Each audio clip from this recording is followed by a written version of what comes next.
Alam nyo kung tatanungin ako kung sino sa tingin ko yung pinakamalaki na Filipino celebrity sa panahon natin ngayon, merong isang tao lang yung pumapasok sa isip ko.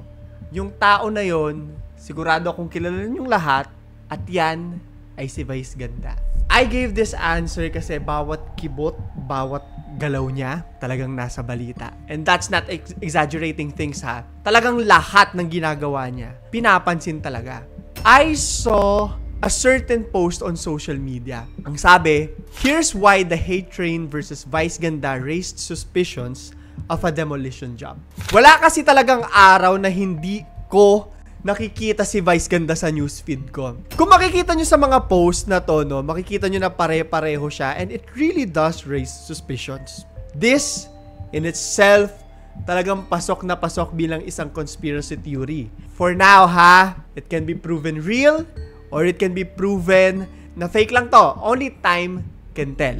Bago natin ipagpatuloy yung video na to, meron lang akong gustong sabihin sa inyo. Ang video na to ay para sa lahat ng haters, para sa lahat ng mga fans, para sa lahat ng mga iritado, para sa lahat ng mga walang pakialam kay Vice Ganda.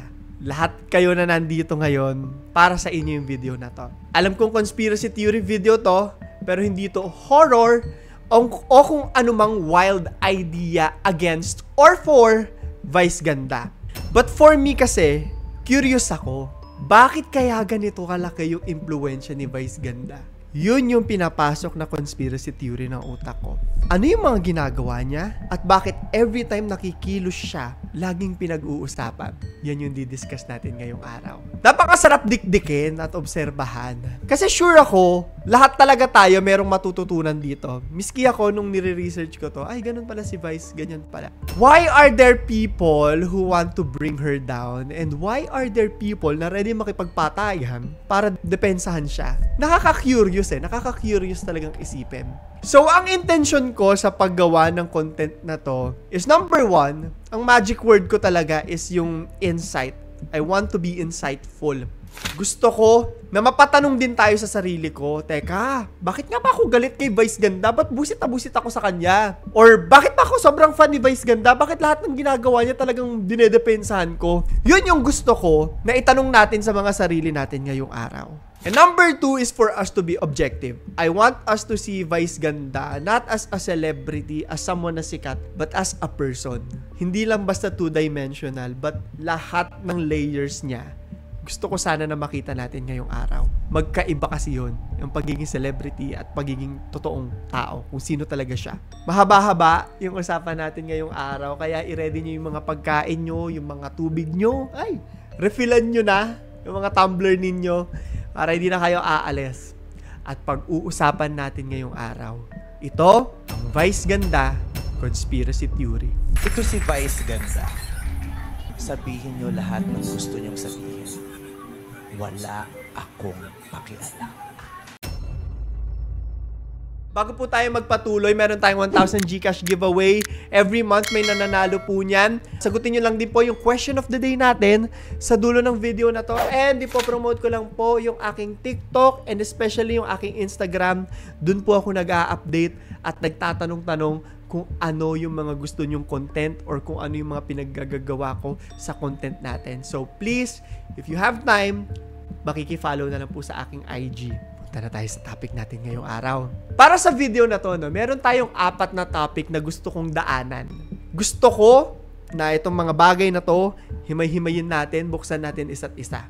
Pero bago din yan, gusto ko rin sabihin na lahat ng nanonood dito, gusto ko tanggalin natin yung biases muna natin, no? Or kung ano man yung iniisip natin kay Vice Ganda, maganda or masama, tanggalin muna natin and refillan natin ng bagong impormasyon yung sarili natin tungkol sa kanya ngayong araw. Kung ano man yung hatred mo, tanggalin mo muna ngayon. Ang unang dadaanan natin ay kung sino ba si Vice Ganda. Saan ba galing yan? Paano ba siya sumikat? Aalamin natin yan. Pangalawa, dadaanan natin kung paano naging controversial si Vice Ganda throughout the years, and masasabi ko sa inyo na napakarami talaga niyang mga controversies. Pangatlo, ngayong June ay Pride Month, and I just think that is this important para sa atin na talakayin kung ano yung epekto, ano yung parte ng pagiging LGBTQIA+ ni Vice Ganda para ma-fuel yung love or hatred sa kanya ng mga tao. And pang-apat, i-discuss natin kung bakit napakaraming gusto siyang pabagsakin o suportahan. Magbibigay din ako ng sarili kong opinion dito. Umpisahan na natin.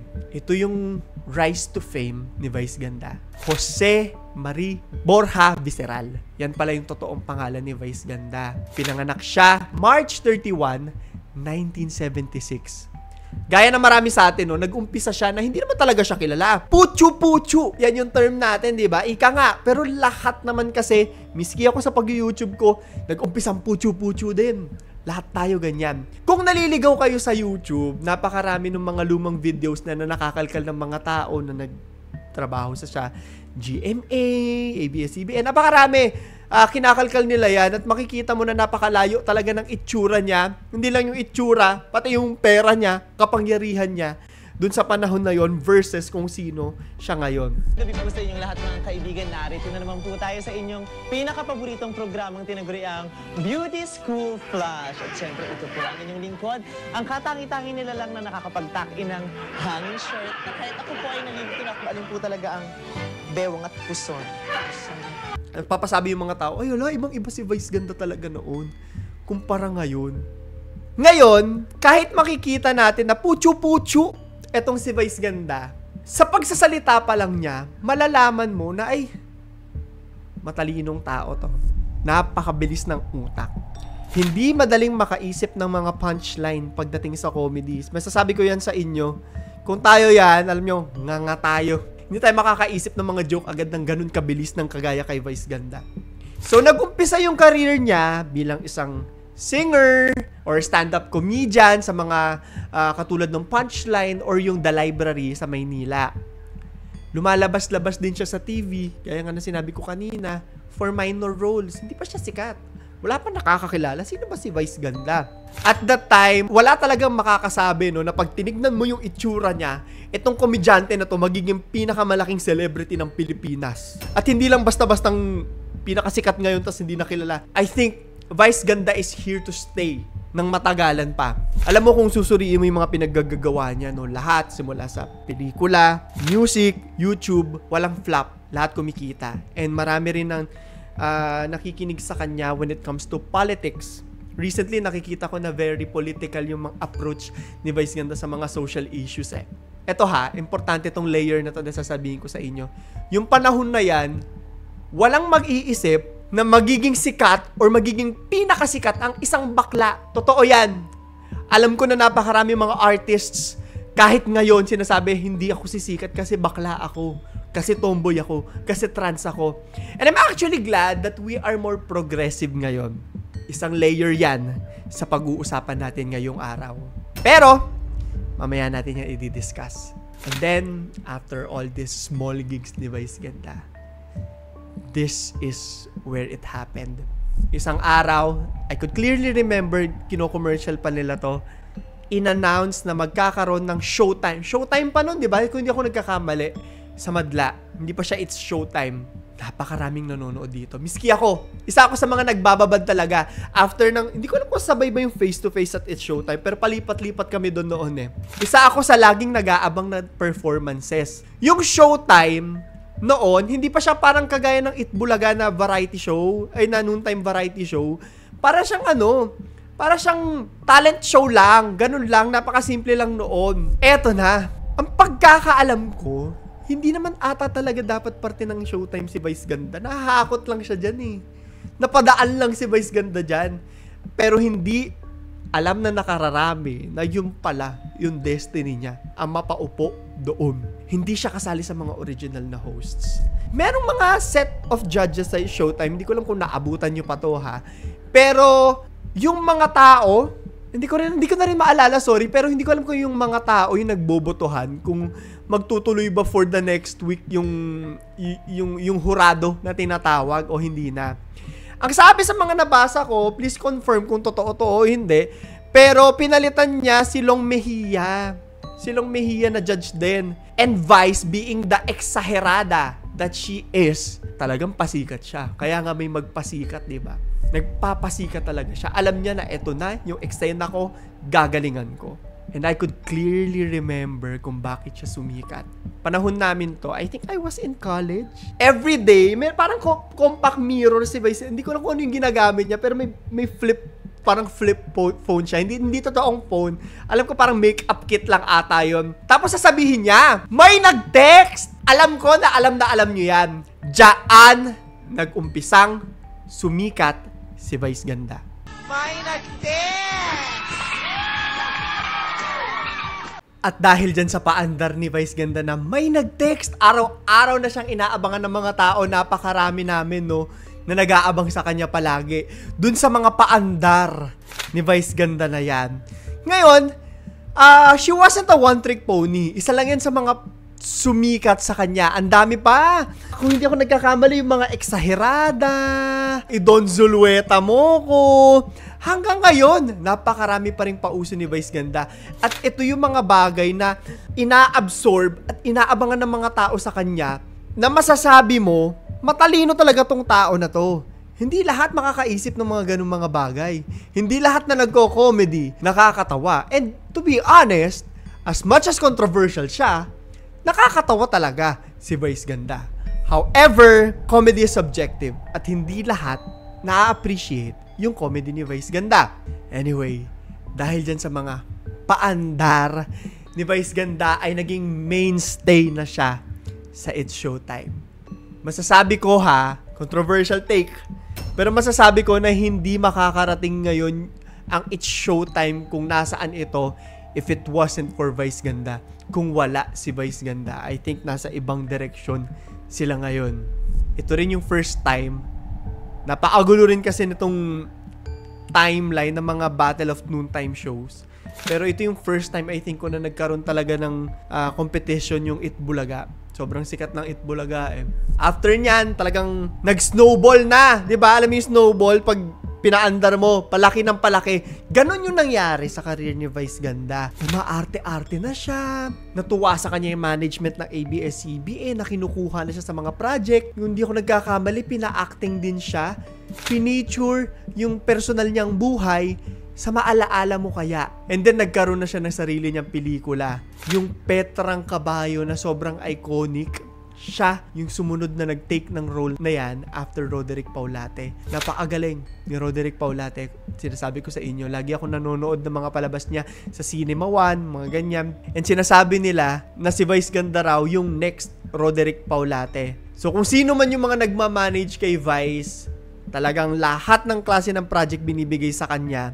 And then one time, nagkaroon sila ng lakas na bigyan ng concert si Vice.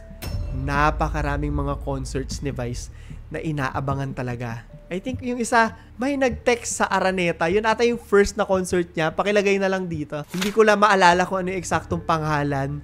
Pero sa lahat ng mga concert na yon, merong isang nagiging bukod tangi na alam ko hanggang ngayon, hindi makakalimutan ni Vice Ganda.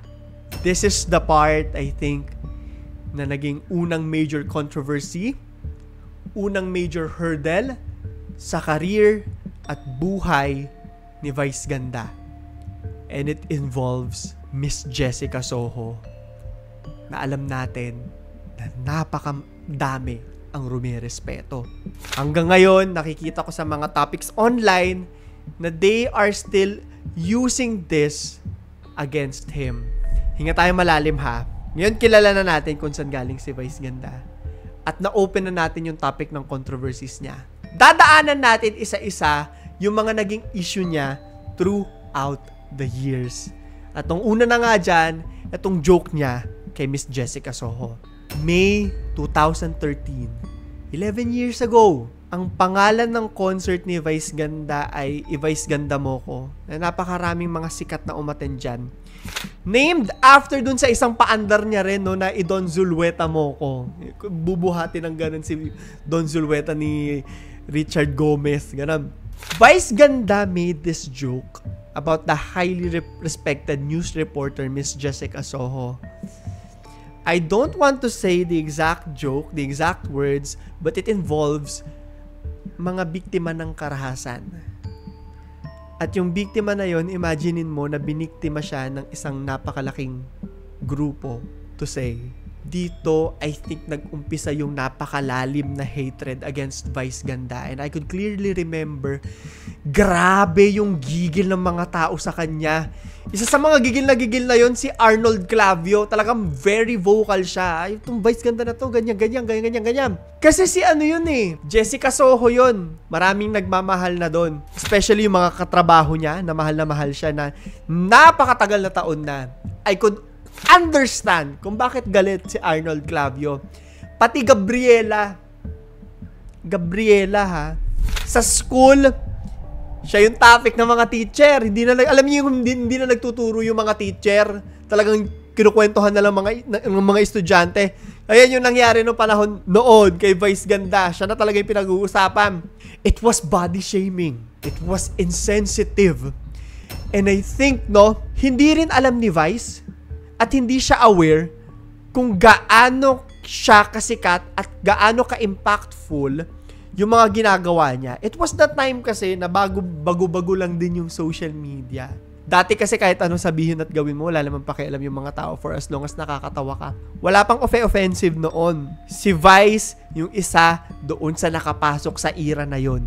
Trinay niya defend yung sarili niya. Sinabi niya, and ganito rin yung iniisip ng mga tao, na it was a closed event at kaya ganun daw yung salitaan niya is because yung background niya sa stand-up comedy, ganun daw kasi talaga yung salitaan doon. And I understand that. Later on, nag-apologize siya sa It's Showtime na rin mismo. Humihingi po ako ng kapatawaran.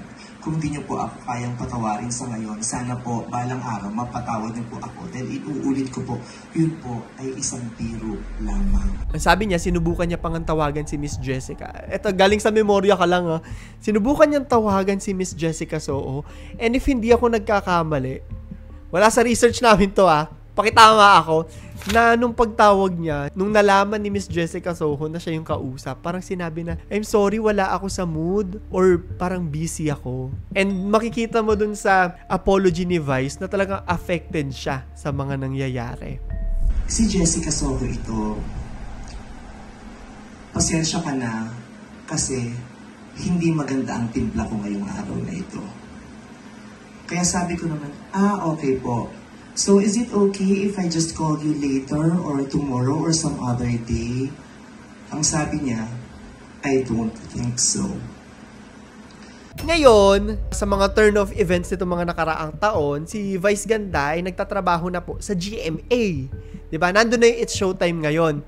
Although wala akong idea, kahit napakarami ng usap-usapan, kung ano yung lagay nilang dalawa honestly. Marami nagsasabi na dapat daw mapunta sa kapuso mo Jessica Soho si Vice Ganda. And miski ako, I'm looking forward kung ano na mangyayari sa kanilang dalawa. After all of this, I think that this is the first lesson ni Vice Ganda. Ito yung una niyang lesson at unang sampal sa mukha niya na sikat ka na at may apekto na lahat ng sinasabi mo sa mga tao. So, bago natin ipagpatuloy yung next na issue ni Vice Ganda, tatanungin kita, sa tingin mo ba na yung 10 taon na yon, na-redeem na ni Vice Ganda yung sarili niya, na nagbago na siya? Comment mo sa ilalim. Tuloy tayo. Ito yung isa pang issue ni Vice Ganda na pinag-usapan din talaga at the time. Umpisa pa lang ng career niya, napakaingay na talaga ni Vice Ganda. Talagang wala siyang pakialam. Mag-o-opinion talaga siya pag gusto niya mag-opinion. May personality noon. Wala na siya ngayon. Sumalangit nawa po. Matalinong tao rin ito. Si Tado.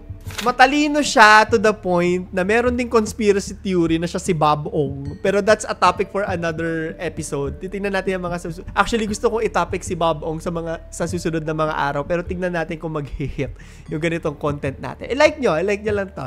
So, itong si Tado, naging hurado siya sa It's Showtime. Sa isang episode, I think he was trying to be playful, no? And mag-banter. May sabi siya na parang, alam niyo yung gumaganon ganun, yung performance yung parang pang-gay, alam niyo yung ganong gesture na sobrang offensive talaga.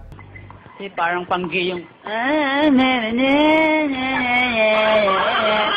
Sa Sabi niya pang gay. Tapos tignan mo yung t-shirt ko. Ang nakalagay dun sa t-shirt niya, and naiintindihan ko rin kung bakit na-offend yung mga tao. Sabi kasi, di bali ng magnakaw kesa mamakla. Just read my shirt. Ano nakalagay? Sabi ni Tado, di bali na ang magnakaw kaysa mamakla. Ngayon ang dating sa mga tao, na ganun ba? Nakakadiri ba yung mga bading para sa'yo? And parang ganun din yung sabi ni Vice na parang, anong masama sa pagiging bakla? Hagipan natin. Ayan. Tado, gusto ko lang sabihin sa'yo na maraming bata ang nanonood at nakakabasa ng mensahe mo ngayon. Ang pagnanakaw ay masamang gawa na ikinukulong. Ang mamakla, walang nakukulong sa lalaking pumapasok sa bakla. Parang niloloko nga ni Tado na parang pambading daw yung performance. Galit na galit si Vice. Maraming viewers din yung nagalit. And I think at first, biruan lang nila eh. Pero nagkainitan talaga sila to the point na very heated at uncomfortable yung episode na yun. Na binalita pa siya, ina-article pa siya sa kung saan-saan. Ganun kalaki yung impact pag nagsasalita si Vice Ganda. Si Vice Ganda na hindi naman sikat noon. Hindi naman kilala noon.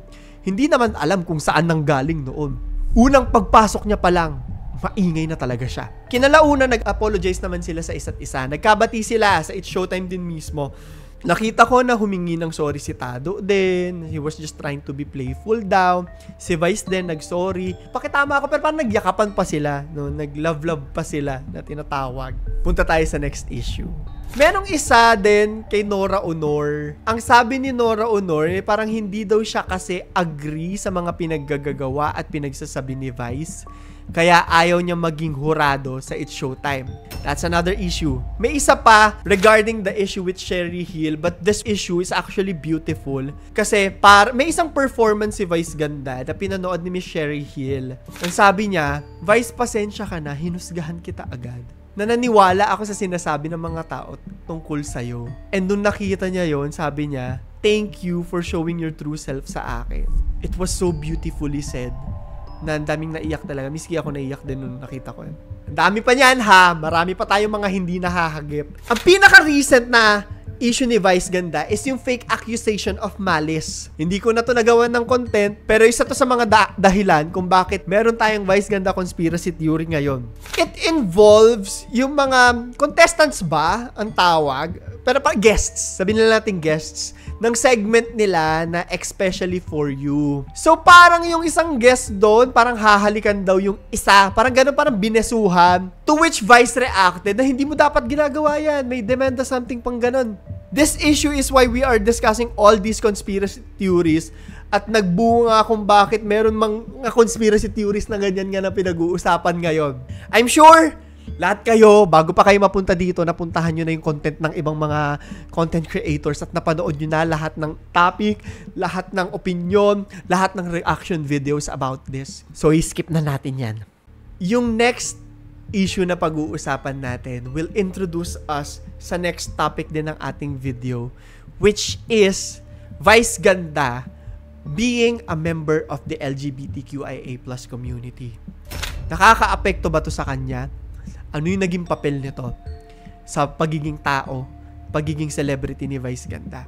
Ito yung cake icing finger issue. Ito yung nangyari. Recap lang, kung di nyo na naaalala. Tagal na rin kasi ito eh. May isang segment sila na may mga bata, di ba? Ngayon, itong partner ni Vice, may dalang cake, si Ayon. Si Vice at si Ayon ang modelo para sa LGBT.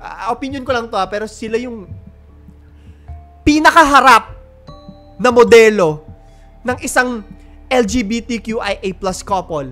Sa ngayon, may cake na dala si Ayon, kumuha siyang ganon, sinubo niya, ganyan. Sayaw-sayaw sila. Kung di ako nagkakamali, nilagyan niya rin yung kamay ni Vice, na sumubo din si Vice. Eto ha, pwede kayo magkaiba-iba ng opinion dito. Napakarami nung nagalit sa mga pangyayaring ito. Hagipan lang natin dahil dito nawalan ng account si Rendon Labador sa napakarami niyang mga social media. No? Napakarami nagalit sa kanya kasi marami kasi talaga nagmamahal kay Vice Ganda. Hindi lang si Rendon Labador, si Lala Soto, ang dami ring nagalit sa kanya dahil dito. Sinasabi kasi nila na itong mga bagay na to hindi dapat pinapakita sa mga bata kasi bastos daw.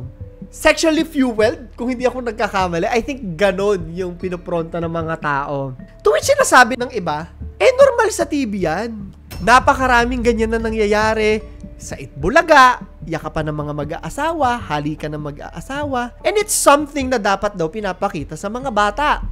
Hindi dapat ipagkait sa mga bata kung ano ang itsura ng dalawang taong nagmamahalan.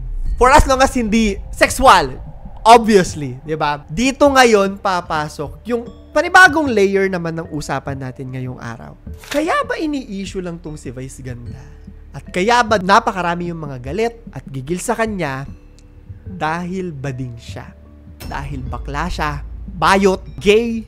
Ang issue ba ng mga tao ay hindi dahil sa mga ginagawa ni Vice, kung hindi dahil by default, meron silang bias at automatic na hatred because of her sexuality. Gaya nga nasabi ko, napakaraming layer ng usapan natin ngayon. Nag-iisip din kasi ako, dahil Pride Month ngayon, anong matatopic ko na pwedeng appropriate to discuss? Ngayon, hindi ko sasabihin sa inyo na kung bahala kayo, kung sa tingin nyo tama, masama, o dapat nyo bang paboran ng mga bading, o hindi. Kayo nang bahala mag-isip niyan. But I do think that it is important to discuss topics including the LGBTQIA+ community. Dahil Pride Month ngayon, hi po sa mga LGBTQ na nanonood dyan sa atin. Gusto ko marinig yung thoughts nyo about this topic, ha? So, eto na. Napakarami kasi talaga na LGBTQIA+ community ang pinag-iinitan online. Pagbading ka, automatic, trending ka pag may ginawa ka eh. Especially this year and the past few years. Puro bading ang inaaway online. Hindi ko sasabihin if tama or mali ba sila kasi yung iba dito talagang ekis din talaga yung mga pinaggagawa eh. Pero ito yung mga example natin. Most recently, Tito Mars, Diwata, Finest China, Aura Briguela, Pura Luca Vega, Buknoy Glamour. Obviously, hindi sila straight lahat, no? And I can say na some of them talaga, miski ako, galit ako kasi ekis talaga yung ginawa. Pero I hope, no? Hindi ako galit sa kanila hanggang ngayon. I hope that yung mga maling ginawa na to nag-grow. Yun naman ang importante para sa akin. Eh. Hindi yung basta nag-hate lang tayo. Kung hindi turo natin sa kanila, ano ba yung tama?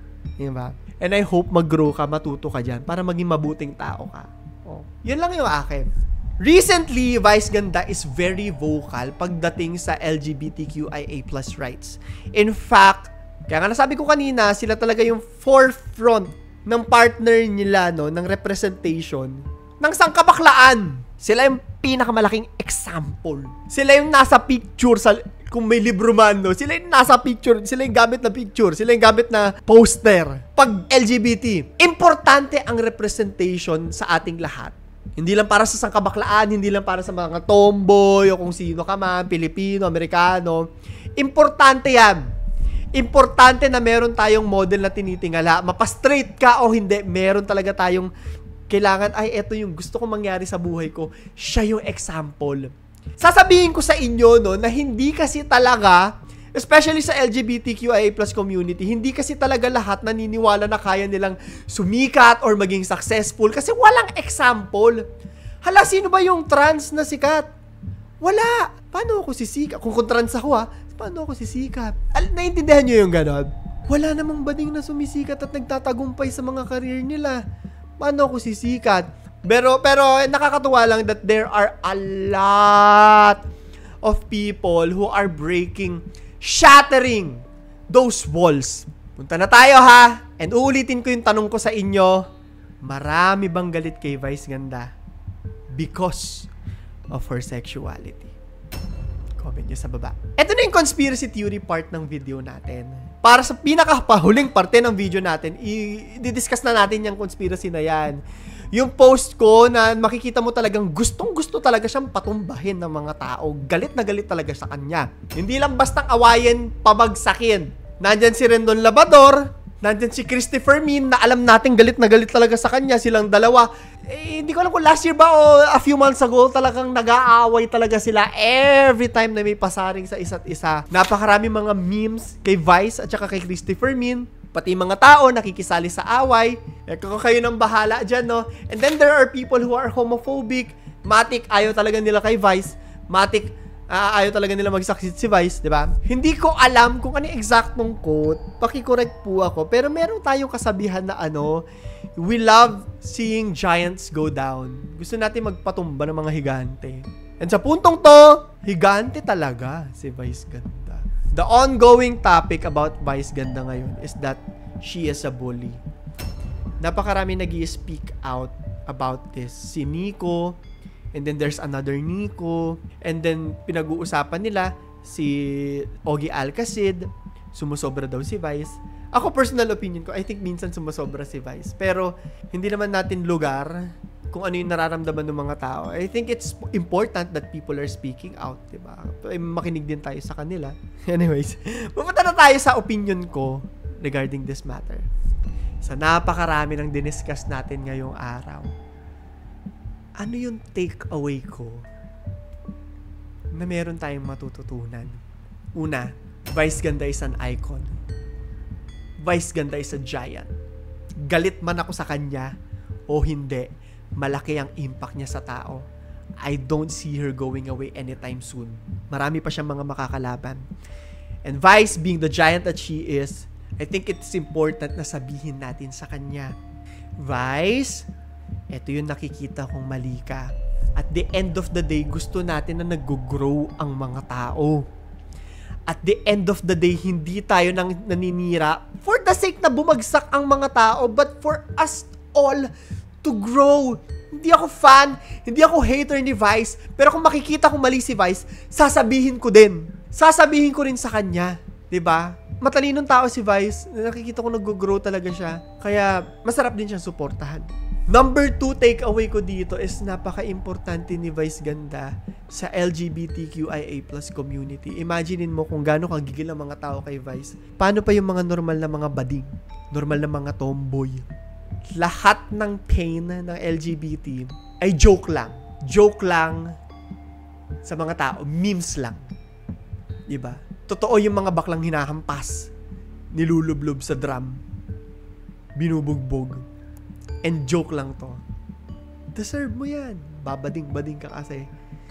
And it is important for someone as strong as Vice Ganda to voice out against these kind of things. It is important sa napakaraming tao na example nila si Vice Ganda na kahit anong pang-aataking gawin ng mga tao, buhay na buhay pa din. Successful pa din. Masasabi ko na hindi perfect si Vice. Masasabi ko na minsan mali siya. Masasabi ko na minsan bully din talaga siya. Pero I appreciate the good things that she does. I honestly do. Kung napapanood ni Vice to, feeling ko naman mapapaisip din siya. Hi Vice, kung nanonood ka. Mapapaisip din siya kung ano ba yung mga mali sa ginagawa niya. I think sa lahat ng hate na nare-receive niya, meron talagang portion, hindi lahat ha, merong portion na automatic dahil lang bading siya. Yun yung nagfo-fuel at nakakadagdag sa hatred. And I think this is why it's important to discuss this during Pride. Although inuulit ko, hindi santo si Vice, hindi siya perpektong tao. Number 3, my last takeaway sa ating video ngayong araw. Vice is a person who learns. Kita naman natin yan eh. Vice is a person na nag-a-apologize. Vice is an example na hindi nagtatapos ang pagkakamali sa pagkakamali. Ang pagkakamali ay gitna lamang ng kwento. At matutuloy natin yung kwento na yon. Matutuloy natin kung itatama ba natin yung mali natin o ipagpapatuloy natin at wala tayong matututunan sa pagkakamali na yon. And for this story, bago natin tapusin to, hindi pa natin masasabi kung tama o mali si Vice dahil hindi pa tapos ang kwento ni Vice Ganda. Ang lalim, no? Ang bigat ng usapan natin today. Pero yun yung tanong ko sa inyo. Para sa 1,000 GCash giveaway natin, I want to hear your thoughts. Masama o mabuting tao ba sa tingin mo si Vice Ganda? And Vice, if you are watching this, hello. I hope that by doing this episode, we have learned a lot from you. And if posible man, sana may natutunan ka rin sa mga pinagsasabi ko about you. Anyways, yun lamang po. Promote ko lang din po ang aking TikTok at aking Instagram. Sana nag-enjoy kayo sa ating unang napakahabang episode. Pinaghandaan ko talaga to. So, yun lamang po. Ito si Claro the Third. At ito ang aking kwento.